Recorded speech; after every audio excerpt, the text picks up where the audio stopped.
Vamos à oitava exceção da regra do sujeito determinado e composto, certo?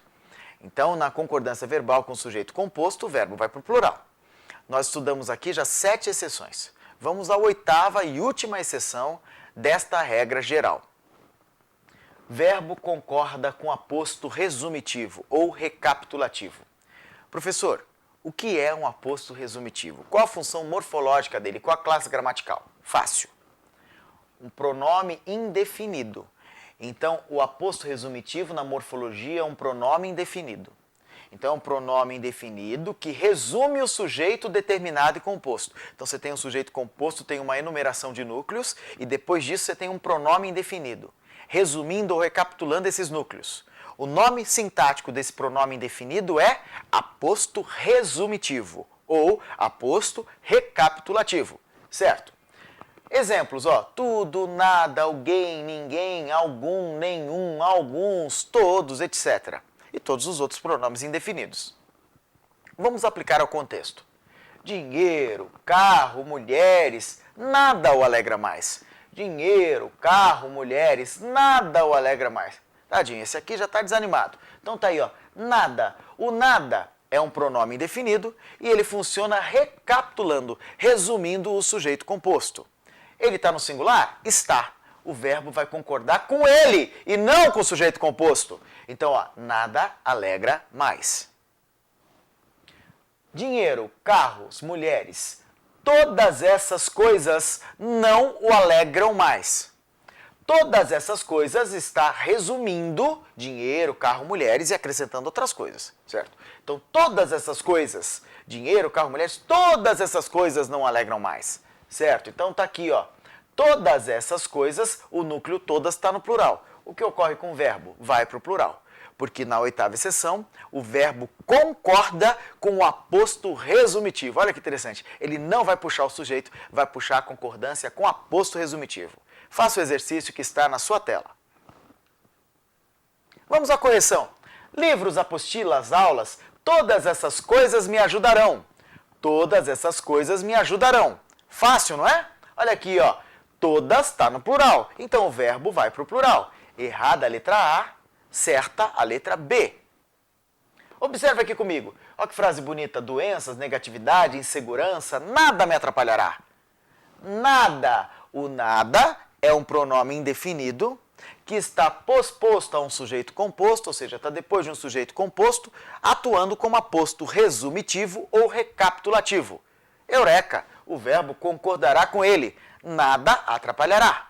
E não nada atrapalharão. Certa a letra C, errada a letra D. Pode fazer o próximo exercício. Muito bem. A banca Carlos Chagas está querendo que você encontre qual frase está certa. Ó, as normas de concordância verbal estão inteiramente respeitadas na frase.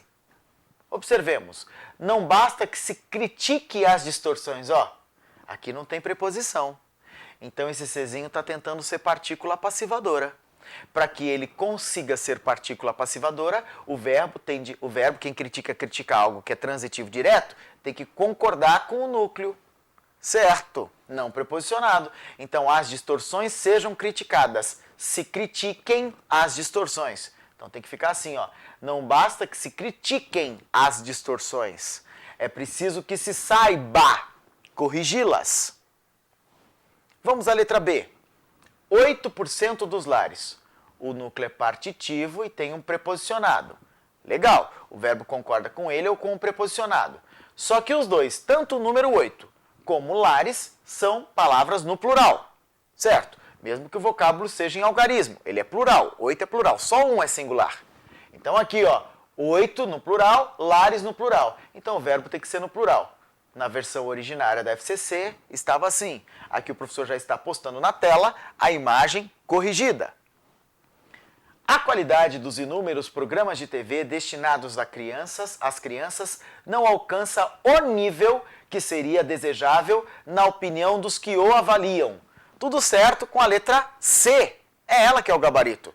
Repare, ó, o avaliam o quê? O nível dos programas. Exatamente. Agora deixa eu aproveitar, né? Deixa eu fazer um esquema CESP numa questão, Carlos Chagas. Se esse o fosse trocado por os, nós teríamos a manutenção da correção gramatical? Nós manteríamos a correção gramatical? Na opinião dos que os avaliam? Sim, manteríamos a correção gramatical, certo? Manteríamos a semântica do período? Não, porque daí deixaria de avaliar o nível dos programas e passaria a avaliar os programas. Esse os teria como referente programas, inúmeros programas de TV. Então a troca de o por os mantém a correção gramatical, mas altera a semântica, altera o sentido. Beleza, se eu pedisse para trocar esse o por a, na opinião dos que a avaliam, certo? A qualidade dos inúmeros programas de TV destinados às crianças não alcança o nível que seria desejável, na opinião dos que a avaliam. Eu manteria a correção gramatical? Sim, mas eu novamente alteraria a semântica, porque se a, pronome oblíquo átono, a, passaria a ter como referente qualidade, na opinião dos que avaliam a qualidade. Certo?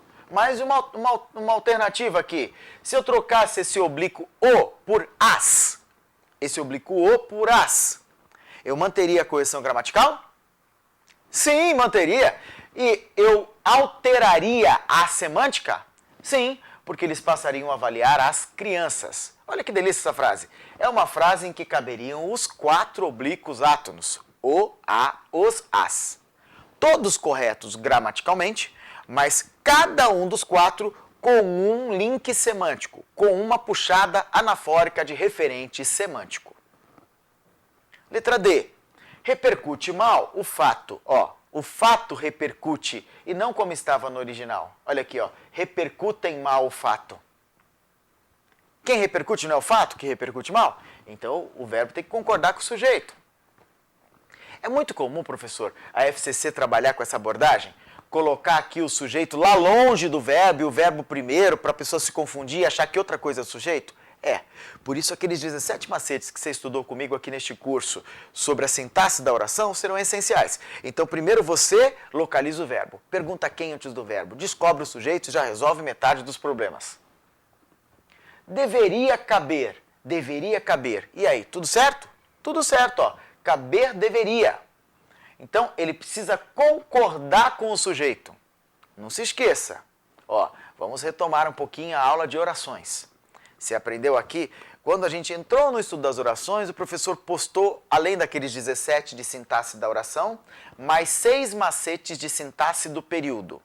O último macete de sintaxe do período diz assim: as orações subordinadas, substantivas, subjetivas, OSSS, atuam como sujeito da oração principal. Ponto. Nesse caso, vírgula, a oração principal não possui sujeito e seu verbo deve estar na terceira pessoa do singular ou na voz passiva. A oração principal deveria não tem sujeito. Caberia aos estudiosos acadêmicos, deveria. Caber aos estudiosos acadêmicos. Então, caber aos estudiosos acadêmicos, deveria. Esse aqui é o sujeito. Isso deveria.